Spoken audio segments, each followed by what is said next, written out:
Good morning, everybody. As you guys know, last week we wrapped up Galatians.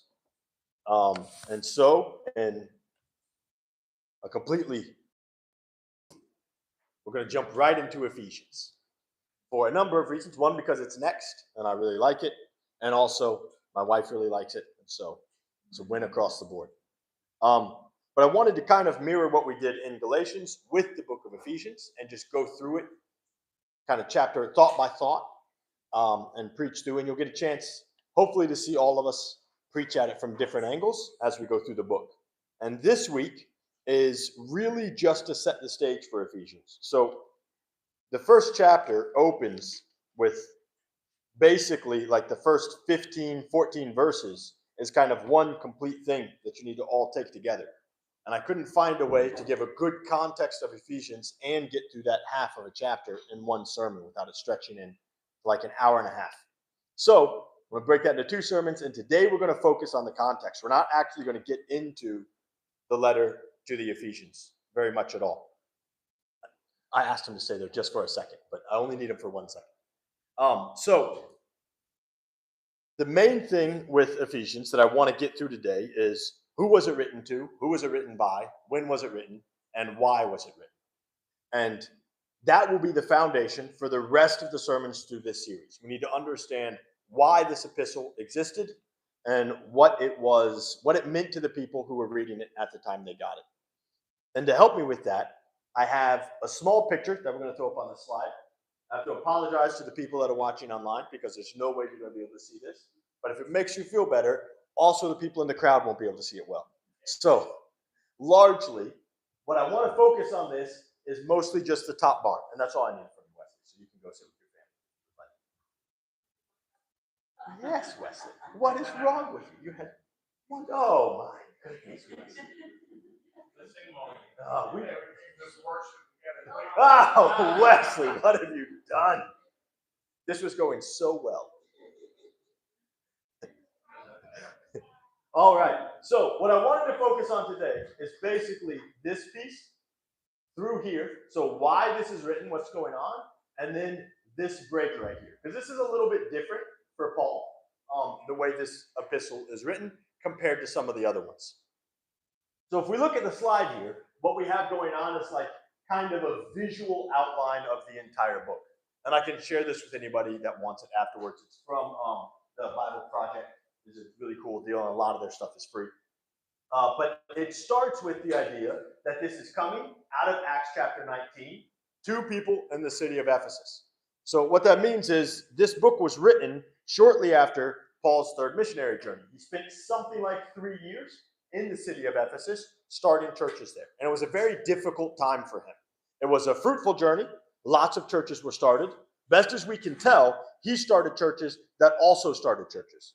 So there was a really good ministry going in that area, but not everyone that was in the churches of that area were actually taught by Paul. And Paul was under a great deal of persecution during that entire ministry. The letter to the Ephesians was written shortly after that missionary journey. Either possibly very shortly after, because Paul goes on his missionary journey and then ends up in prison in Caesarea and Jerusalem, and it kicks off a whole thing that eventually ends up in Rome. He wrote this letter from prison. So either in the first set of prison, when he was in Caesarea, which would have him basically leaving Ephesus and like within a year writing this letter back to them, or he wrote this letter from the prison in Rome, which is what I think is more likely, which would be something like 3 years later.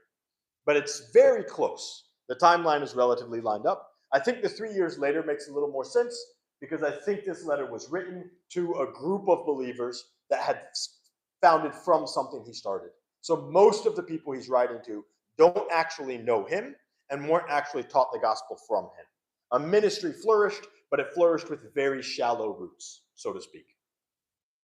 Now, we're going to talk about the city of Ephesus more in a second, but just to give the rest of what's going on with Paul, Paul writes this book to address one central issue that he thinks is popping up. There's quite a bit addressed here.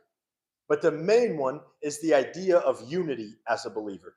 And that permeates through the entire book. So you have unity between the individual believer and their God. You have unity within the church. And this is kind of the main thing, if you're going to pick one thing out. All Christians are members of the family of God in the same way. We're all adopted into the same family. So the Jewish Christians are not special. The Gentile Christians are not special. Neither one exists in a hierarchy or separately from the other. And that seems to be the main thing he's trying to address in the church in Ephesus. We don't know as much about what's going on in Ephesus as we did in Galatia. So it's a schism between that would be consistent with every other thing we know about the New Testament church. So it makes a lot of sense. And somewhere within that schism, either the Gentiles had decided that the Jews didn't really count, or the Jews had decided that the Gentiles were like half Christians. You get to be in, but not like us. Or, and this is what I think is most likely, both groups had decided that about the other. So the Jews felt like they were special, and the Gentiles weren't really all the way in. The Gentiles felt like the Jews were the problem and didn't really want them involved. And this was a Gentile thing now. Especially in Ephesus, I think they would have been more likely to fall into that train of thought. We'll get into that in a second. So you have two groups of Christians existing in a city that's under a great deal of pressure. Paul suffered a lot of persecution while he was there, and that persecution only ramped up. We'll also talk about that when we start talking about the city. But instead of bonding together, it was causing the church to split more and more. And because the church was splitting more and more, you didn't have a lot of maturity in the people that were leading and teaching the Christians of the area. So that's kind of the other thing. He's addressing unity within the church, but he's also addressing what it should look like to live as a Christian. And that's why I said one of the things we're going to talk about is the break of this book. He has 3 chapters. So from 1 to the start of chapter 4, he basically gives his theology portion of the book. And Ephesians is one of the easier theology portions to read from Paul. It's almost just like a picture of the gospel story. It's pretty straightforward. He doesn't make a lot of like deep arguments that are hard, that you really have to parse out and figure out what is he saying here. There's not a lot that you would read where you would say, I don't know what to do with that. Like, to make sense. Now, there's a lot that you will read in Ephesians that you can accept academically, but it's almost impossible to put into practice. And there's a lot that you would read and say, okay, I know what you want me to do with that, but I'm not sure I believe it's true. But there's not a lot that we're going to read where we say, I don't even know what you mean. And you have to spend time digging the meaning out of it. But a little bit unique to this book, you get to the midpoint of the book, and Paul shifts from a focus on theology to a focus on practical application. And chapters 4, 5, and 6, the second half of the book, are, and it breaks with chapter 4, verse 1, therefore, and he now starts saying, how should you live? And it's really important to remember that as we get to the back half of the book, because he's not making a strong theological analogy with the statements he's making in the back half of the book. He's saying, I've told you what the gospel looks like. As a result, you should look like this. And you don't want to read chapters 4, 5, and 6 and start trying to pull theology out of those chapters. You should address back to chapters 1, 2, and 3 and say, here's the theological claim. Here's the evidence in my life. If I don't see the evidence, I need to go back to the theology. That becomes important because there's some controversial moments, especially in today's day and age. He talks about how slaves should behave with their masters, how wives to their husbands, husbands to their wives, children and fathers, back and forth. You have to take that in the context that it's given. But we'll get to that later. If I'm lucky, one of the other pastors will preach that part. The main thing for us is you don't typically see a break for Paul where half of the book is addressing practical application. Typically, if you're going to read an epistle from Paul, you're going to get a lot of theology, and it's going to be heavy, and it's going to be weighty, and then you get like 7 verses at the end where it's like, also, be good Christians. You know, you look at Romans as a great example. You get 9 chapters of just like hard-hitting theology. And when I took Romans in Bible college, we spent the entire semester and made it to like chapter 5. And the professor was like, guys, this is the furthest we've ever made it. We did so good. I was like, yeah, but the practical application doesn't start till like chapter 10. So here you have a relatively light theology message. Light, not light in application. But this is something that you would expect an immature Christian to pick up and get. Right? The claims that are made here don't require a great deal of maturity to understand. but they require a great deal of maturity to put into practice. And then he spends half of the book telling you this is what it looks like if you put these into practice. And I think he's doing that for two reasons. One, I do believe that he's writing to a very immature church that is spread like wildfire, but that does not have the leadership to support the size. A very small part of the church at this point is actually connected directly to Paul, and they're open to not necessarily the heresy we saw from the Judaizers, because it seems like they're not super cool with the Jews at all, but they're open to a great number of false heresies. And Paul is trying to kind of nip that in the bud and then tell them, if someone's going to be a leader, someone's going to be mature in your church, they're going to look like this. And that essentially sets the bar to automatically start weeding out bad leaders, even in areas that don't know him at all. If you have someone stand up to be the leader of the church and they don't look like the slave is supposed to look towards their master, or the husband is supposed to look toward his wife, or whatever it is, you can automatically say, okay, this person is not a mature Christian.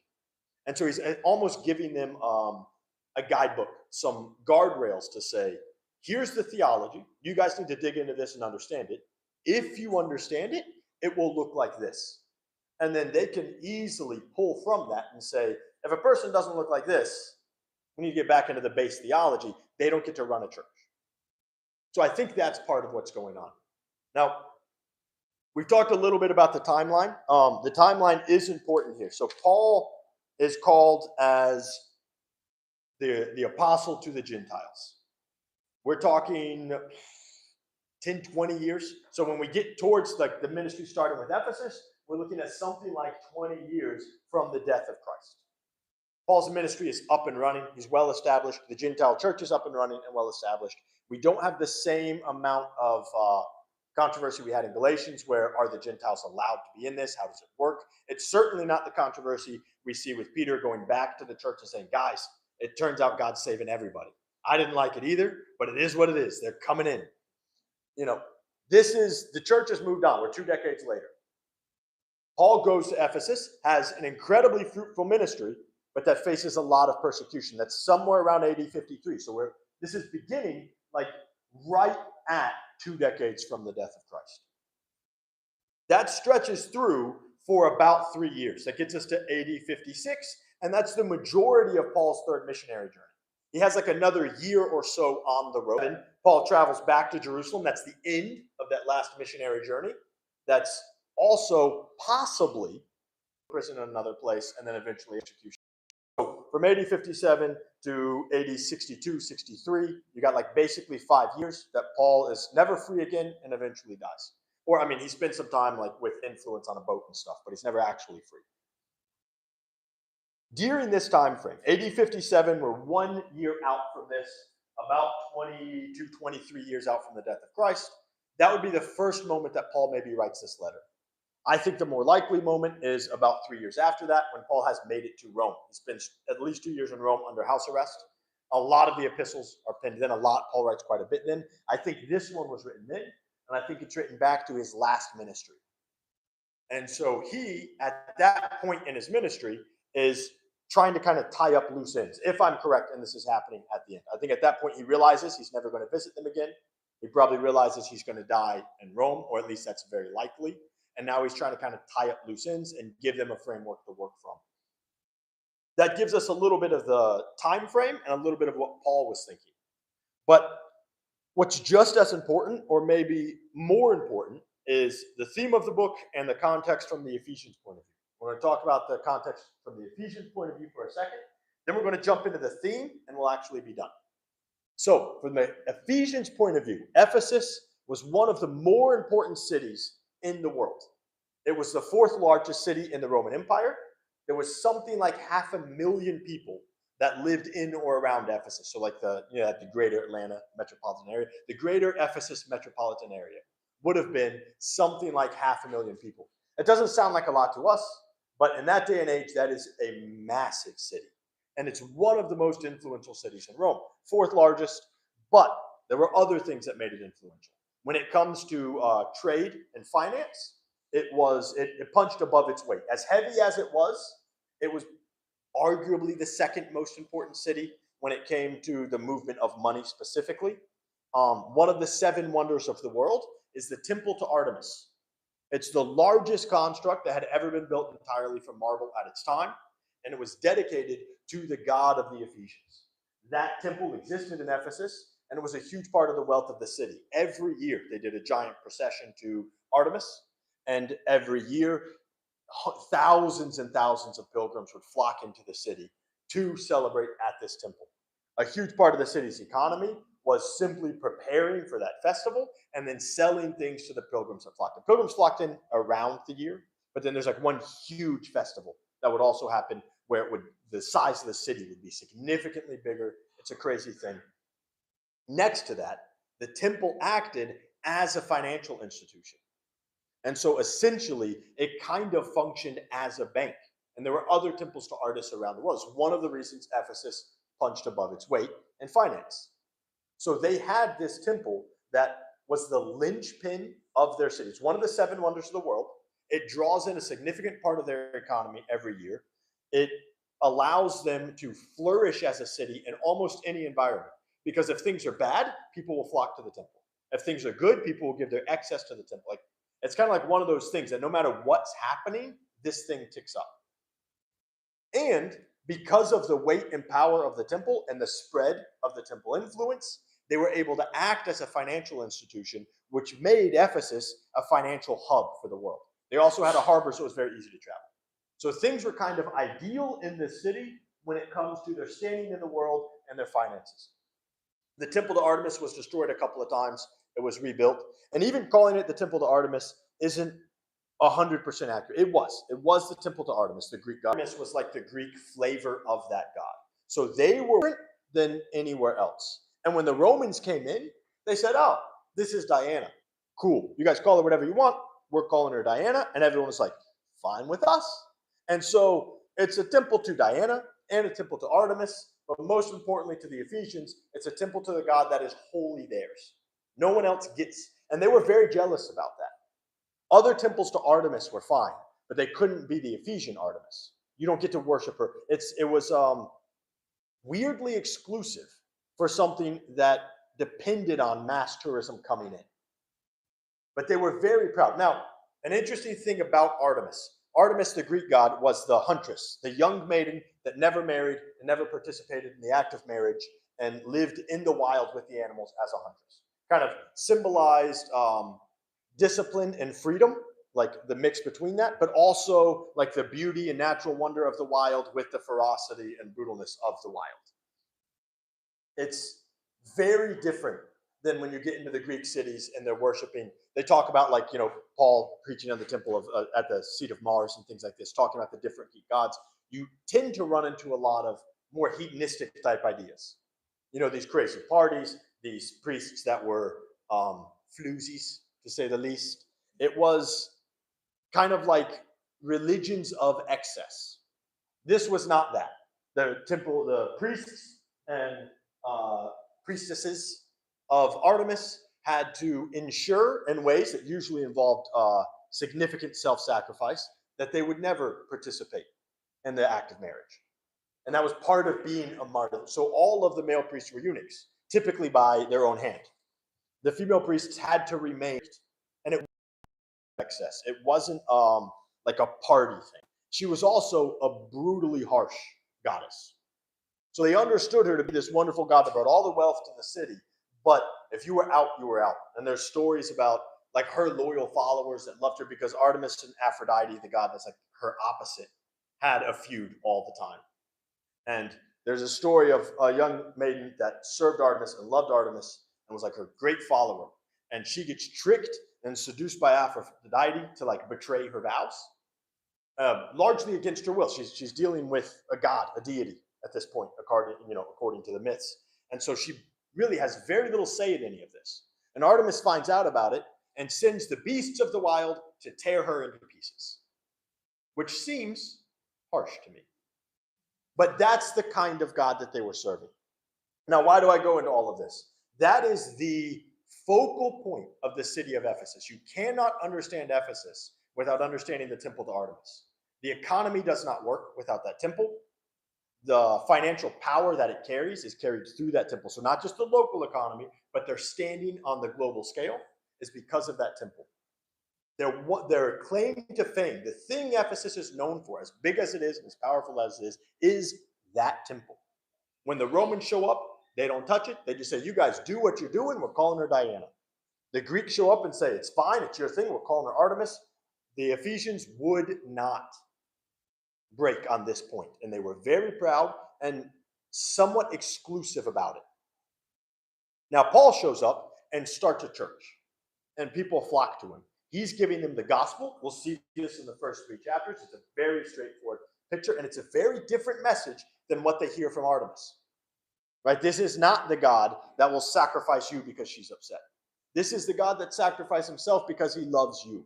This is not the God that you can earn favor from. This is a God that has found favor in you because of who he is. So in almost every point of who Artemis is, and this is true for every ancient god, Jesus is the truth behind that twisted deception. And Paul is presenting that, and it's accepted, and the church flourishes, and Paul suffers because of it. The reason he suffers because of it is they cannot afford another religion in Ephesus. You don't get to have a Christian church in the town that's known for the temple to Artemis. You can't have processions of thousands of pilgrims coming all throughout the year and tens of thousands coming on one special day, and then have another group of worshipers saying, hey, let me tell you about, if you're going to do all this walking anyways, let me tell you about someone worth walking for. Right? It doesn't work. That can't be allowed.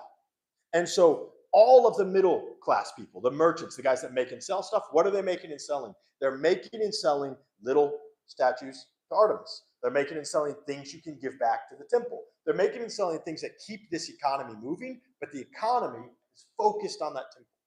So every possible good thing for the church is a negative thing for the entire city. And the city very much understands that, and they're very aggressive about seeing it that way. So they attack Paul. Paul spends his 3 years there. The church grows, but he suffers the entire time. And when he leaves, the Christians don't stop suffering, but they also don't stop growing. And these Christians are Christians that grew up in Ephesus.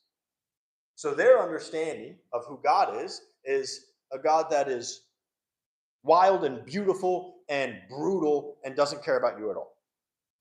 And it's a God that is exclusive, but because these specific people are better than the other ones. And it's a God that requires discipline and requires you to give up certain excesses in your life, but requires that so you can get something from them. Right? So there's like a small element of truth in every piece. Right? They should live differently because they've met the Messiah now. Verse Artemis. Except you can't fall into this idea that you live differently because you're earning the Messiah's favor. And they should look different now that they're following Jesus than they followed Artemis. But not because they're the special people. And no one else gets to be a part of this. And you can see that mirrored as we get into Ephesians. There is an idea that Paul is hammering home. You are adopted into the family through no fault of your own and through no worth of your own. God chose you. God won you. All you can do is sit back and let him work. That's it. That's what you bring to the table. And then once you get in the family, you're in the same family as everyone else. No one gets ushered to the first seat. No one's special in the family of God. Or a better way to say that is, everyone is special in the family of God.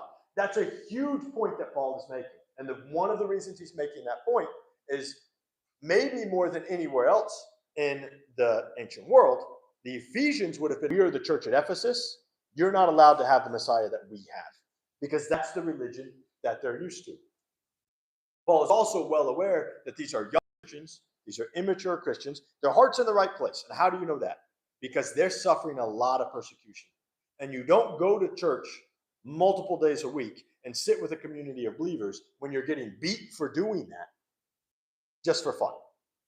Right? Their heart is in the right place, but they're young, they're immature, and they're facing a lot of persecution.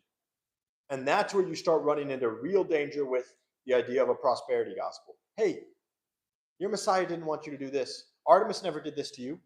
Your Messiah didn't want you to go through this. If you live like this, it won't happen anymore.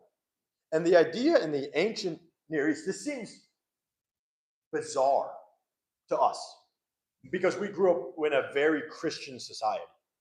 And what I mean by that is even if you grew up in America and had no Christian foundation, you would have a worldview that is largely formed by the idea of Christian ideals. There is one God, that God is unique. You might not believe that God exists, you might not believe that it's true, but if someone starts explaining that to you, you're like, yeah, I've heard about all this, that's fine, who cares? That's all hogwash, whatever. But that's still the worldview that you grew up in. We, of course, as Christians in church, we grew up with that worldview agreeing that it was true. Now, that's not Diana, that's our guy. Or the Greeks show up and say, you guys found Artemis. And they're like, that's a cool name, we're in. That doesn't make a lot of sense because they're devoting their life to worship this thing, and the three different groups are called at different names. And the Ephesians are like, yeah, Diana's fine, Artemis is fine, that's all fine, but none of you guys get it. It's like there's temples to Diana all over the Roman Empire. There's temples to Artemis all over everywhere Greeks went. They actually get a great deal of advantage from the fact that those temples are all over the place. And they still will say, yeah, but you don't get to have what we have. And if we try to overlie our view of what it means to have God in your life over the top of that, it doesn't make any sense. It sounds like it's a bunch of political stuff from people who don't really believe. It's a convenient compromise so you don't have to fight Rome. But that's not the case. The Ephesians were very willing to fight over this temple. And a matter of fact, one of the few times that the Ephesians rose up throughout history, this isn't during this time frame, but throughout history, the problems that you have in Ephesus is when someone steps in and says, you don't get to do this anymore, temple's done. And the city's like, we will fight you to the death. So why are they willing to fight to the death over a temple they don't care about the name of the God? Because the name of the God isn't important. They serve a divine being, or like the idea of a divine being, and you can call it whatever you want, and I can call it whatever I want, and that's all fine. It's not an individual personal relationship. None of them know Artemis. None of them have a relationship with her, have talked to her, and expect her to interact in their life. So when the Romans show up and say, we know that's Diana, no, you call it whatever you want, between you and her, I don't care. Because they are worshiping a concept, a construct. Literally, physically a construct, but also mentally. When the Christians show up, when Paul shows up here and starts preaching the gospel, he's turning that entire construct on its head. I'm going to introduce you to a person. Now, with any other religion that would come into Ephesus, they would say, we believe this. And you go, I can tie that in, fine. You can do your thing as long as you do it at our temple to our God. You can call it whatever you want. It's almost like a similarity to Hinduism. There's 1,000 gods, unless you keep looking and then there's more. But in the end, they all go back to certain key concepts, and it doesn't really matter what you're calling the God or which one you're worshiping. It's not about the individual. But then you get to Christianity, and it is only about the individual. Well, Jesus shows up in Ephesus through the gospel story. People in Ephesus start accepting him, and the city says, that's fine. You guys can do your Jesus thing. Do it over here. And the Christians say, no, you guys don't understand. Related. This isn't a different version of your thing. And that's where you have an exclusivity in Ephesians. It's the only special thing, but it's available to everyone. And so in almost every major block of the religion to Artemis, you have a countering within the Christian gospel story. And that's a gospel story that's been taken up, it's setting a fire through the Ephesian, through the area of Ephesus, through the Ephesians that this is written to. And that's why this is so dangerous. I also believe that's why Paul spends half the book explaining how to live. Because he recognizes that what they are about to face and what they will be facing is how difficult it will be for them to live with the simple truths of the gospel. At every step in the process, there will be people that are heavily invested in saying, look, it's fine. You can call it salvation by grace. They weren't calling it that back then. But you can call it salvation by grace as long as it looks like this. And Paul spends a significant part of this book saying, guys, this is what you call it, and this is what it must look like. So, That gives us to the conclusion and the theme of this book. I believe the theme of Ephesians is the idea of unity. And unity. So, unity above all, but first and foremost, unity with Christ. God has called you into unity with his Son through his work on Calvary. You, as an individual person, can have unity with your Savior. And I think Paul is presenting it that way on purpose because he's going to build on that. But that's the gospel message, and that's what's different than ours. You don't get unity with ours. Then, building on that unity, you have unity with each other in Christ. The Christian church is a unified church. There are not the Jewish section and the Gentile section. There's not the a believer to his family wearing the righteousness of his Son and the people that are not yet saved. That is the only distinction. And you have unity within the believers, and we'll see this especially when we get to the last 3 chapters of the church and the ultimate purpose of the gospel story, to bring all of creation into unity with its creator. And that God has introduced a way for us to be unified with his Son. Everyone that has found that incredibly glorious gift is unified with each other. And the purpose of those people are to bring more people into that unity until the day God unifies all creation. And that's kind of the framework. Now, there's a lot more going on in Ephesians, and we'll get into that. But that's the message more than anything else that I think Paul is trying to get across. And then when you get to the practical application, you get a picture of what does it look like to live in unity with your Savior, with your fellow believers, and pulling the world in that direction. That's the theme. I want to make sure I didn't miss anything here. I think that covers all the stuff I wanted to get out before we start Ephesians. When we jump into Ephesians chapter 1, we'll see, like, almost right away, it opens with a form of poetry, kind of. The first, 14 verses of Ephesians chapter 1 are a really interesting way to open the book, and we'll get into that. Or actually, that'll be up to Josh. Josh is preaching next week, so we'll see what he does with that. If he does take Ephesians chapter 1 and what he does with those verses. But I'm excited about this one in some ways because it is a lot different than some of Paul's other epistles, and in some ways it's simpler. It's like easier to grasp the theological concepts coming out of this. It's not like reading Romans, or if you just open up the New Testament, jump into Hebrews, whoever wrote Hebrews. You get into that, you're going to be in that for a while. And you're going to leave it with still more questions than you had when you got in. Ephesians you can read and understand. But then at one point, you have to do something with the fact that he says, every Christian should know how deep and how wide and how long God's love for you is. You know, I hope you'll know that, as every Christian should. Should, it says. I mean, you can understand that word really easy, but you can spend the rest of your life chewing on it. So I'm excited about that. That wraps us up for today. I'm going to close this in prayer. Okay. Father, thank you for the opportunity to be together as a church family. I pray that you'll give us a great rest of the day and a great week ahead of us.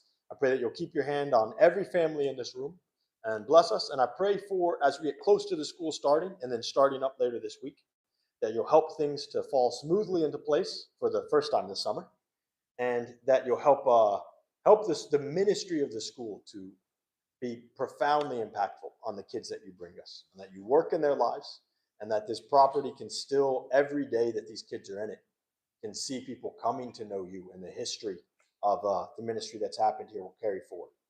In your name we pray, Father. Amen. You are dismissed. Yes.